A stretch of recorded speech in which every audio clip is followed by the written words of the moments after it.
ഈ ജാഥയിലുടനീളവും ഈ സമാപന യോഗത്തിലും ഈ നാടും നിങ്ങളും നൽകിയ സ്വീകരണം ഈ ജാഥയ്ക്ക് നൽകിയ സ്വീകരണമാണ്.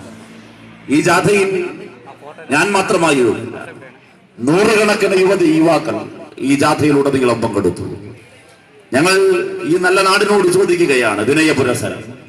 രാഷ്ട്രീയത്തോടും പൊതുപ്രവർത്തനത്തിനോടും വിരസത പുലർത്തുന്ന ഒരു പുതിയ തലമുറയുടെ ഇടയിൽ കാക്കക്കാലിന്റെ തണല് പോലുമില്ലാത്ത ചുട്ടുപൊള്ളുന്ന ഈ വഴിയിടങ്ങളിലൂടെ ഈ തൂവള്ളക്കുടി അന്തരീക്ഷത്തിലേക്ക് ഉയർത്തിപ്പിടിച്ച് മതേതരത്വത്തിനു വേണ്ടി എന്റെ ജീവൻ സമർപ്പിക്കുവാനും ഞാൻ സന്നദ്ധമാണെന്ന് പറഞ്ഞ് ഈ ചുട്ടുപൊള്ളുന്ന വേനലിൽ ഈ ത്യാഗനിർഭരമായ പദയാത്രയ്ക്ക് പുറപ്പെടാൻ ഇന്ന് ഡെമോക്രാറ്റിക് ഫെഡറേഷൻ ഓഫ് ഇന്ത്യ അല്ലാതെ വേറെ ഏത് സംഘടനയാണ് ഇന്ന് കേരളത്തിലുള്ളത്? ഇതിവിടെ മാത്രമല്ല, കേരളത്തിലെമ്പാടും ബ്ലോക്ക് കേന്ദ്രങ്ങളിൽ ഇതുപോലെ കാൽനടയായി ഈ പൊള്ളുന്ന വേനലിൽ നടന്നു നീങ്ങുകയാണ് യൗവനം. വേറെ ആർക്ക് ഇതിനു സാധിക്കും? ഇവിടെ നടന്ന ഈ യാത്രയിൽ വെഞ്ഞാറമൂട് ബ്ലോക്കിന്റെ 12 മേഖലാ കമ്മിറ്റികളിൽ നിന്നായി 2 ദിവസം നൂറുകണക്കിന് യുവാക്കളാണ് ഞങ്ങളോടൊപ്പം വേണ്ടി ചേർന്നത്. ലക്ഷണമൊത്ത യൗവനം, കലാലയങ്ങളിൽ പഠിക്കുന്നവർ, നാളെയുടെ നാവായി മാറേണ്ടവർ, ഈ നാടിനെ നയിക്കേണ്ടവർ, അവരായിരുന്നു തൂവള്ളക്കൊടി കൈകളിലേന്തി ഞങ്ങൾക്കൊപ്പം അനുധാവനം ചെയ്തത്. ഓരോ സഖാവിനോടും ജാഥയുടെ നേതൃത്വം നൽകുകയാളെന്ന നിലയിൽ, ഡിവൈഎഫ്ഐയുടെ തിരുവനന്തപുരം ജില്ലാ അധ്യക്ഷൻ എന്ന നിലയിൽ ഓരോ സഖാവിനോടുമുള്ള പ്രത്യേകമായ നന്ദിയും അഭിവാദ്യവും ഞാൻ രേഖപ്പെടുത്തുകയാണ്. സാധാരണക്കാരായ ആളുകളുടെ ഇടയിലേക്ക് എത്തിക്കാൻ, അവരുടെ മനസ്സിനെ ഒരു വേളയൊന്ന് ചിന്തിപ്പിക്കാൻ ഞങ്ങളുടെ പ്രവർത്തനത്തിന് കഴിഞ്ഞു എന്ന് ഞങ്ങൾ നന്ദിപൂർവ്വം അഭിമാനപൂർവ്വം ഞങ്ങൾ ഓർക്കുകയാണ്. ഡിവൈഎഫ്ഐ ഒരു പുതിയ ചുവടുവയ്പ് നടത്തുകയാണ്. നമ്മുടെ രാജ്യത്ത്, നമ്മുടെ സമൂഹത്തിൽ രാഷ്ട്രീയമായ വലിയ ചലനങ്ങൾ ഉണ്ടാവുകയാണ്. ഈ കാലഘട്ടത്തിൽ വിട പറയുക വർഗീയതയോട് എന്നതിനേക്കാൾ മനോജ്ഞമായ മധുരമായ വേറൊരു മുദ്രാവാക്യം, കാലിക പ്രസക്തമായ ഒരു മുദ്രാവാക്യം എടുക്കാനുണ്ടാകില്ല. കാലം വല്ലാതെ മാറുകയാണ്. ശ്രീനാരായണ ഗുരുദേവൻ നമുക്ക് ജാതിയില്ല എന്ന് പ്രഖ്യാപിച്ചതിന്റെ 100ാം വർഷം ആഘോഷിക്കുന്ന വർഷമാണിത്. നമുക്ക് ജാതിയില്ല എന്ന് 100 വർഷങ്ങൾക്ക് മുമ്പ് ശ്രീനാരായണ ഗുരു പ്രഖ്യാപിച്ചെങ്കിൽ ജാതിയാണ് രാജ്യത്തിന്റെ സർവ്വതുറക്ക വിളിച്ചു പറയുന്ന സംഘപരിവാർ രാഷ്ട്രീയത്തിന്റെ ആലയിൽ 100 വർഷങ്ങൾക്ക് പുറം വെള്ളാപ്പള്ളി നടേശ ഗുരു ആ ശ്രീനാരായണ പ്രസ്ഥാനത്തെ ഇന്ന് കൊണ്ടുകെട്ടിയിരിക്കുന്നു. RSS ഗുരുജി എന്ന് വിശേഷിപ്പിക്കുന്ന RSSന്റെ കാര്യാലയത്തിലേക്ക് ചെന്നു കയറിയാൽ താടി വളർത്തി കുഴിഞ്ഞ കണ്ണുകളുമായി ഒരു മനുഷ്യനിരിപ്പുണ്ടൊരു ചിത്രത്തിൽ ഗുരുജി ഗോൾവൽക്കറിന്റെ പുസ്തകമാണ് നാം അഥവാ നമ്മുടെ ദേശീയത നിർവചിക്കപ്പെടുന്നു എന്ന പുസ്തകം. RSSന്റെ അടിസ്ഥാന ഗ്രന്ഥങ്ങളിൽ പ്രമുഖമാണത്. ആ ഗ്രന്ഥത്തിൽ അർത്ഥശങ്കയ്ക്കിടയില്ലാത്ത വിധം ജാതിയെക്കുറിച്ചുള്ള RSSന്റെ കാഴ്ചപ്പാട് മുന്നോട്ട് വയ്ക്കുകയാണ്. ഗോൾവൽക്കർ എഴുതി നാം അഥവാ നമ്മുടെ ദേശീയത നിർവചിക്കുന്നു എന്ന പുസ്തകത്തിൽ രാജ്യത്തിന്റെ, രാഷ്ട്രത്തിന്റെ ഉടലാണു ജാതി, ശരീരമാണു ജാതി. ഇന്ത്യയുടെ ഈ രാഷ്ട്രത്തിന്റെ ഉടലാണു ജാതി. ജാതി ഇല്ലാതാകുന്നതോടെ രാഷ്ട്രം തന്നെയും ഇല്ലാതാകുന്നു. ഇത് പറഞ്ഞത് ഗോൾവൽക്കറാണ്. ഇതാണ് RSS. ആ RSS ആണ് കേരളത്തിൽ പറയുന്നത് നായാടി മുതൽ നമ്പൂതിരി വരെ. ഒന്നിപ്പിക്കാൻ നോക്കുക. കോലിയക്കോട്ടെ RSSകാരൻ ബോർഡ് വെക്കുന്നു, നായാടി മുതൽ നമ്പൂതിരി വരെ. വെള്ളാപ്പള്ളി നടേശൻ ബബിൾക്കം വായിലിട്ട് സംസാരിക്കുന്ന കൊച്ചുകുട്ടിയെ പോലെ പറയും നായാടി മുതൽ നമ്പൂതിരി വരെ. ഞങ്ങൾ ചോദിക്കുന്നു, നായാടി മുതൽ നമ്പൂതിരി വരെ സംഘടിപ്പിക്കാൻ RSSന്റെ കേരളത്തിൽ മാത്രം പരിശോധിക്കുന്നു. അതിന് RSS മുന്നോട്ട് വെക്കുന്ന ഒരു സംഘടനയുണ്ട്. ആ സംഘടനയുടെ പേരാണ് ഹിന്ദു ഐക്യവേദി. നായാടി മുതൽ നമ്പൂതിരി വരെയുള്ള ഹിന്ദുക്കളെയെല്ലാം ഐക്യപ്പെടുത്തുന്ന ഏർപ്പാട്. അതിന്റെ നേതാവാണ് ശശികല ടീച്ചർ. ഞാൻ ചോദിക്കട്ടെ, RSSന്റെ പരിവാർ സംഘടനകളെല്ലാം ദേശീയ തലത്തിലാണ് പ്രവർത്തിക്കുന്നത്. എല്ലാം ദേശീയ തലത്തിൽ. ദേശീയ തലത്തിൽ RSSന്റെ മുഴുവൻ പരിവാർ സംഘടനകളും ബാലഗോകുലം ദേശീയ അടിസ്ഥാനത്തിലുള്ളതാണ്. RSSന്റെ മഹിളാ മോർച്ച, യുവമോർച്ച, സകലതും അഖില ഭാരതീയ വിദ്യാർത്ഥി സംഘം, BMS, വനവാസി, അങ്ങനെ എല്ലാ സംഘടനകളും ദേശീയ തലത്തിൽ പ്രവർത്തിക്കുമ്പോൾ RSSന്റെ ഒരു സംഘടന മാത്രം കേരളത്തിൽ അവരുടെ പ്രവർത്തനം ഒതുക്കുന്നു. കേരളത്തിൽ മാത്രം പ്രവർത്തിക്കുന്ന RSSന്റെ ഒരേ ഒരു പരിവാർ പ്രസ്ഥാനമേ ഉള്ളൂ. ആ പ്രസ്ഥാനത്തിന്റെ പേരാണ് ഹിന്ദു ഐക്യവേദി. അത് തമിഴ്നാട്ടിലില്ല, അത് കർണാടകത്തിലില്ല, മോഡിയുടെ ഗുജറാത്തിലില്ല. നായാടി മുതൽ നമ്പൂതിരി വരെയുള്ളവനെ ഒരുമിപ്പിച്ചിരുത്താൻ കേരളത്തിൽ പദ്ധതിയുണ്ട്, ഗുജറാത്തിൽ ആ പദ്ധതി വേണ്ട. അതെന്താ RSS അങ്ങനെ? കേരളത്തിൽ RSSന്റെ പരിവാർ സംഘടനകളിൽ ഒന്നാണ് ക്ഷേത്ര സംരക്ഷണ സമിതി. ക്ഷേത്ര സംരക്ഷണ സമിതി എന്ന RSSന്റെ സംഘടന കേരളത്തിൽ 600-ലധികം ക്ഷേത്രങ്ങൾ അവരുടെ കീഴിലുണ്ട്. 600-ലധികം ക്ഷേത്രങ്ങൾ.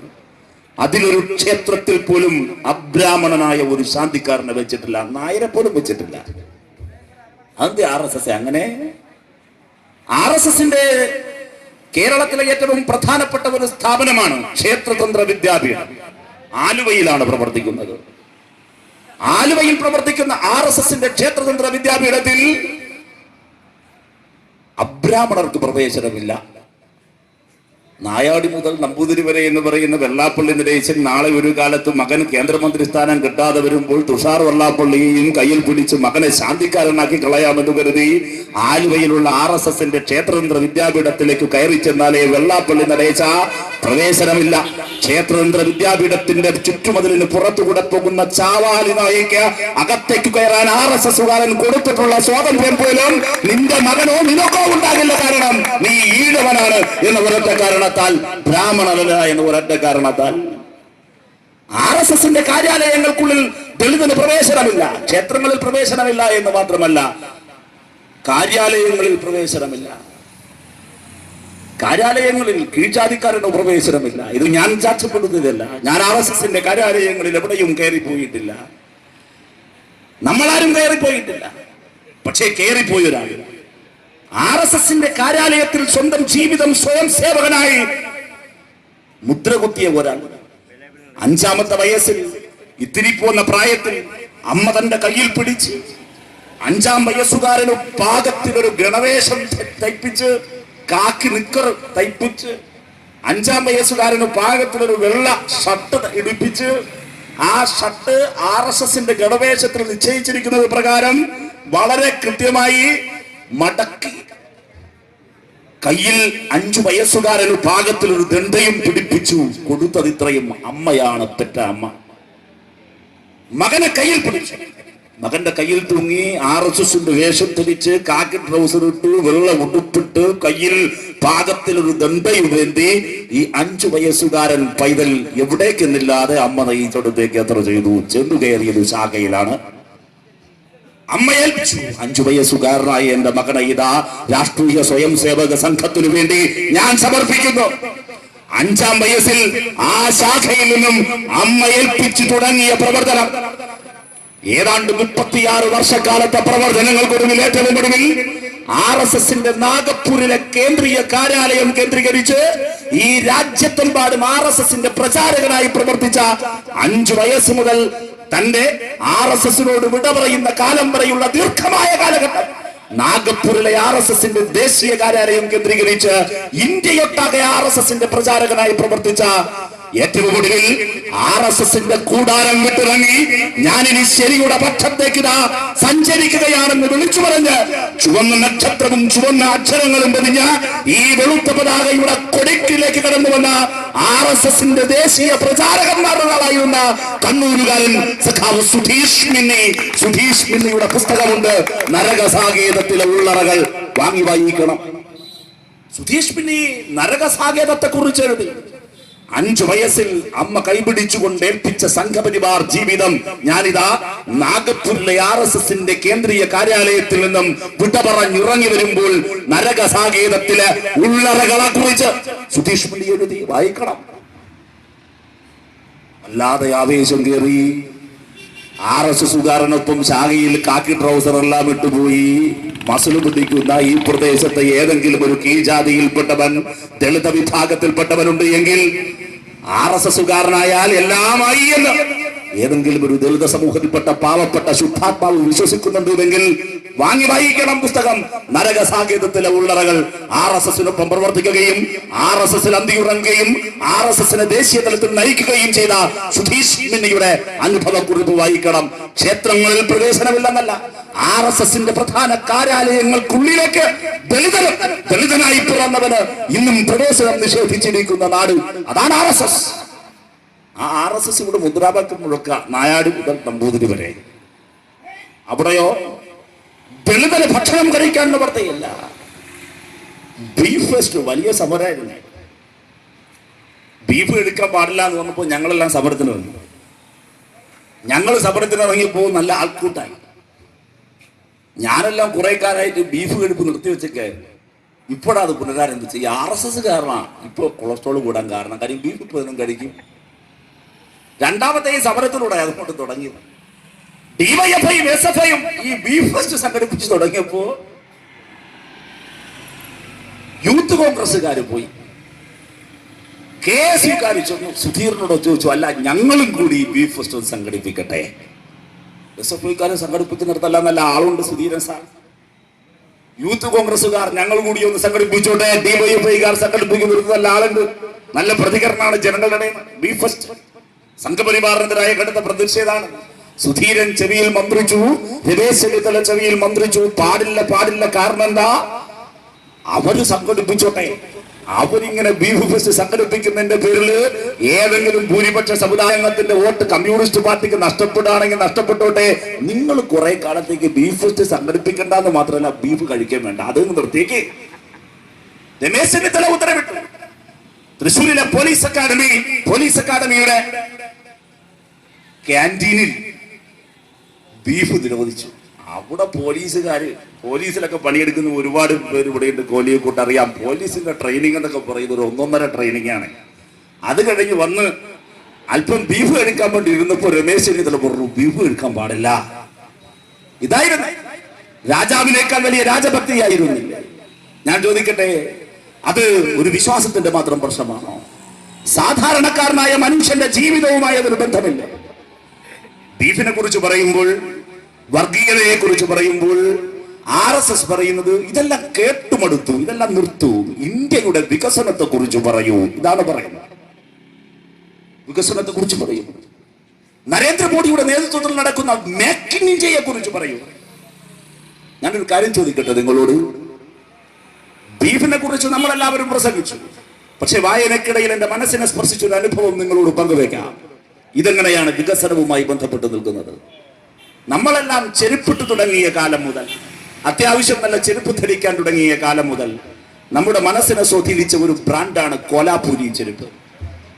കോലാപൂരി എനിക്കിപ്പോഴാണ് മനസ്സിലായത്. അത് മഹാരാഷ്ട്രയിലെ ഒരു ഗ്രാമത്തിന്റെ പേരാണ് കോലാപൂരി. ആ ഗ്രാമത്തിന്റെ പേരാണ്.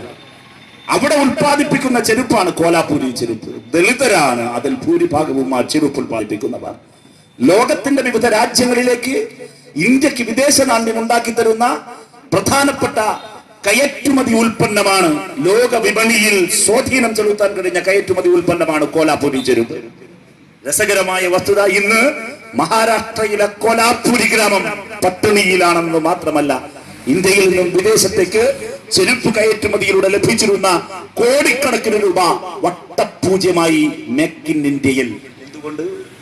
കോലാപൂരി ചെരുപ്പ് ഉണ്ടാക്കിക്കൊണ്ടിരുന്നത് ഈ ചത്തുപോകുന്ന പോത്തിന്റെയും പശുവിന്റെയും എല്ലാം തോലെടുത്തിട്ടായിരുന്നു. കന്നുകാലികളുടെ തോലെടുത്തിട്ടായിരുന്നു. കന്നുകാലിയെ കയറ്റിക്കൊണ്ട് വാഹനം പോകാൻ പറ്റുന്നില്ല. കോലാപൂരി ചെരുപ്പ് അവസാനിച്ചു. എങ്ങനെയാണ് വർഗീയതയും വികസനവും തമ്മിൽ ബന്ധപ്പെട്ട് നിൽക്കുന്നത്? പ്രധാനപ്പെട്ട കാര്യമാണ്. വിദേശത്ത് ജോലി ചെയ്യുന്ന എന്റെ ഒരു പഴയ സ്നേഹിതൻ ഓൺലൈനിൽ ചാറ്റിങ്ങിൽ വന്നപ്പോൾ അവൻ പറഞ്ഞു, വിദേശത്ത് ഏറ്റവും അധികം ഇറച്ചി കച്ചവടം ചെയ്യുന്നത് അവരുടെ കമ്പനി വഴിയാണ്. കമ്പനിയുടെ പേരൊരു പക്ഷേ നിങ്ങൾക്കറിയാം, എല്ലാവർക്കും അറിയാവുന്ന ഒരു മലയാളി വ്യവസായിയുടെ ഏറ്റവും പ്രമുഖമായ കമ്പനി. മിഡിൽ ഈസ്റ്റിൽ മുഴുവൻ ഇറച്ചി കച്ചവടം ചെയ്യുന്നവരാണ്. അവൻ പറഞ്ഞു, കോടികളുടെ ബിസിനസ്സാണ് ഇന്ത്യയുമായി ഞങ്ങൾക്കുള്ളത്. മുംബൈയിലെ, ഡൽഹിയിലെ സ്ലാറ്റർ ഹൗസുകളിൽ വെച്ച് പ്രോസസ് ചെയ്യുന്ന ഇറച്ചിയാണ് ഞങ്ങൾ കൊണ്ടുവരുന്നത്. ആ ഇറച്ചിയാണ് ഈ മിഡിൽ ഈസ്റ്റ് മുഴുവനും ഏത് സൂപ്പർ മാർക്കറ്റിൽ പോയാലും ആളുകൾ വാങ്ങിക്കൊണ്ടിരുന്നത്. പക്ഷെ ഇപ്പോൾ ഞങ്ങൾ അത് അവസാനിപ്പിച്ചു. ഇന്ത്യയുമായ കരാർ അവസാനിപ്പിച്ചു. ഇന്ത്യ ഇറച്ചി കിട്ടാനില്ല. ഇറച്ചിക്ക് വേണ്ടി മാടിനെ കയറ്റിക്കൊണ്ട് പോകുന്ന വാഹനങ്ങൾ കാക്കി നിൽക്കട്ടെ RSSകാരൻ തടഞ്ഞു നിർത്തുകയാണ്.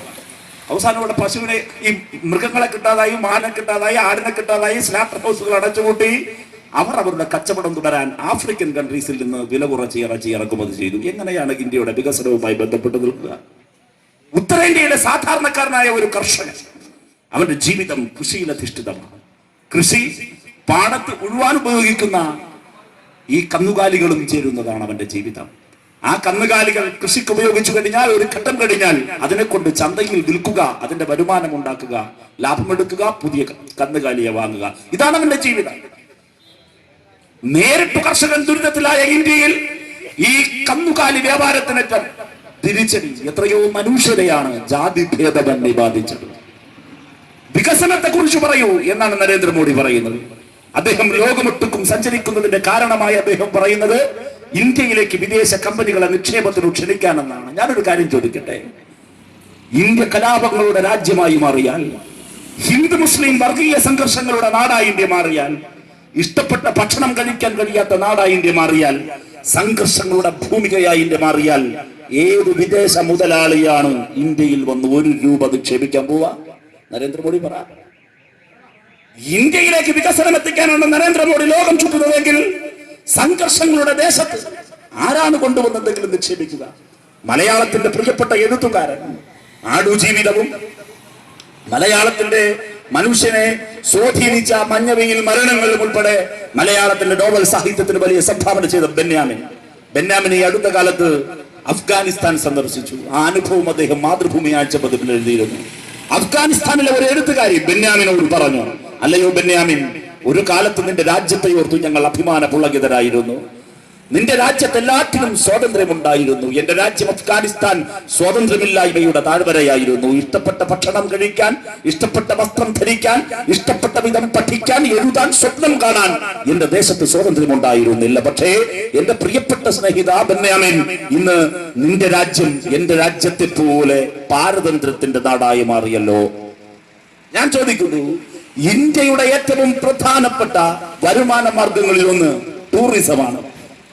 തൊട്ടപ്പുറത്ത് പാപനാശത്തേക്ക്, പൊന്മുടിക്കുന്ന് കാണാൻ, മൂന്നാറ് കാണാൻ, കൊടൈക്കനാലിലേക്ക്, അല്ല തൊട്ടപ്പുറത്ത് കോവളം കാണാൻ. ഈ ഇന്ത്യയുടെ വിനോദസഞ്ചാര മേഖലയിൽ നിന്നും കോടിക്കണക്കിന് ഡോളറാണ് പ്രതിമാസം നമുക്ക് ലഭിക്കുന്നത്. ഞാൻ ചോദിക്കുന്നു, കലാപങ്ങളുടെ രാജ്യമായി ഇന്ത്യ മാറിയാൽ ഇന്ത്യയിലേക്ക് ഏതെങ്കിലും ഒരു വിദേശി വിനോദസഞ്ചാരത്തിന് വരുമോ? കോളിയക്കോട്ടെ ഒരു ചെറുപ്പക്കാരൻ വിവാഹം കഴിക്കുന്നു. വിവാഹം കഴിച്ച് ഹണിമൂണിന് പോകാൻ തീരുമാനിക്കുന്നു. ആരെങ്കിലും ഇറാഖിലേക്ക് ഹണിമൂൺ പോവാം? പൈസ ചെലവാക്കി ടിക്കറ്റ് എടുത്ത് കലാപം കത്തി നിൽക്കുന്ന സൊമാലിയയിലേക്ക്, വംശീയ കലാപങ്ങൾ നടക്കുന്ന ഭൂമികയിലേക്ക് ആരെങ്കിലും പോകും? ഇന്ത്യ സമാധാനത്തിന്റെ ഇടമായിരുന്നാൽ മാത്രമല്ല, ഇവിടെ ഭക്ഷണം കഴിക്കാൻ സ്വാതന്ത്ര്യമില്ല. വിദേശി വരോ? ഇവിടെ വന്നാൽ വിശ്വാസത്തിന്റെ പേരിൽ ആളെ കൊല്ലുന്ന രാജ്യം. ഏറ്റവും ഒടുവിൽ നാഷണൽ ക്രൈം റെക്കോർഡ്സ് ബ്യൂറോയുടെ കണക്കുണ്ട്. നരേന്ദ്രമോദി അധികാരത്തിൽ വന്നതിന് ശേഷം ദേശീയ ക്രൈം റെക്കോർഡ്സ് ബ്യൂറോ പറയുന്നു, ഈ രാജ്യത്ത് കമ്മ്യൂണൽ ഇൻസിഡൻസ്, വർഗീയ വിദ്വേഷം ഉണ്ടാക്കുന്ന സംഭവങ്ങൾ വർദ്ധിക്കുന്നു. അതിൽ അത്ഭുതകരമായ ഒരു വസ്തുത, നാഷണൽ ക്രൈം റെക്കോർഡ്സ് ബ്യൂറോയുടെ ഒടുവിലത്തെ കണക്ക് പ്രകാരം രാജ്യത്ത് 8 സംസ്ഥാനങ്ങളിലാണ് വർഗീയ സംഭവങ്ങൾ, കമ്മ്യൂണൽ ഇൻസിഡൻസ് വർദ്ധിപ്പിക്കുന്നത്. ആ 8 സംസ്ഥാനങ്ങളിൽ ഒരു സംസ്ഥാനത്തിന്റെ പേര് കേരളം എന്നാണ്. അവിടെയാണ് ഈ മുദ്രാവാക്യത്തിന്റെ പ്രസക്തി. ഞാനതിലേക്ക് വരാം. വികസനത്തിലേക്ക് നാം തിരിയണം. ഈ നാടിന്റെ വികസനത്തിന് ഞാനൊരു കാര്യം ചോദിക്കട്ടെ, ഹിന്ദു മുസൽമാനെയും മുസൽമാൻ ഹിന്ദുവിനെയും തേടി വേട്ടക്കിറങ്ങിയാൽ കോലിയെക്കൂട്ട് പിന്നെ കച്ചവടം നടത്താൻ പറ്റുമോ സ്വതന്ത്രമായിട്ട്? തൊട്ടപ്പുറത്ത് പോത്തക്കെട്ട് പറ്റുമോ? വെഞ്ഞാറമുട്ടി പറ്റുമോ? നാട്ടിൽ എവിടെയെങ്കിലും പറ്റുമോ? ഈ നാട് സമാധാനത്തിന്റെ ഇടമായിരുന്നാൽ, ഈ നാട്ടിൽ വർഗീയ കലാപമില്ലാതെ, ഇവിടുത്തെ പരസ്പരം പോർവിളികൾ, ഭക്ഷണ സ്വാതന്ത്ര്യത്തിന്റെ പേരിൽ മനുഷ്യനെ വേട്ടയാടും ഇടമായി ഈ കേരളത്തെയും മാറ്റി തീർക്കാൻ ചില ശക്തികൾ ശ്രമിക്കുന്നു.